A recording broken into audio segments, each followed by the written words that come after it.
Stop blasting the same message to everyone and start speaking directly to your audience using the power of tags in Aisensy. First, log into your Aisensy account. Once you're in, navigate to the Contacts section. This is where all your contacts are stored. Look for the Tags section, usually located in the sidebar or at the top of the contact list. Click on it to manage your existing tags or create new ones. To create a new tag, hit the Create Tag button. A small window will pop up, prompting you to name your tag. Choose a descriptive name that clearly identifies the group you want to segment, like VIP customers, new leads, or interested in product. Now, head back to your contact list. Select the contacts you want to assign the tag to by checking the boxes next to their names. You can filter your contacts by various criteria to make this easier. Once you've selected your contacts, find the Assign Tags button, often located at the top or bottom of the contact list. Click it, and a drop-down menu will appear showing all your available tags.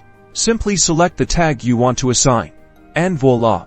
The tag is now associated with those contacts. You can assign multiple tags to a single contact, giving you even more flexibility. When creating your WhatsApp campaigns, you can now filter your recipients by tag. This allows you to send highly personalized messages to specific groups, increasing engagement and conversions. By using tags effectively, you can tailor your messaging, offer relevant promotions, and build stronger relationships with your customers. Start tagging today and see the difference.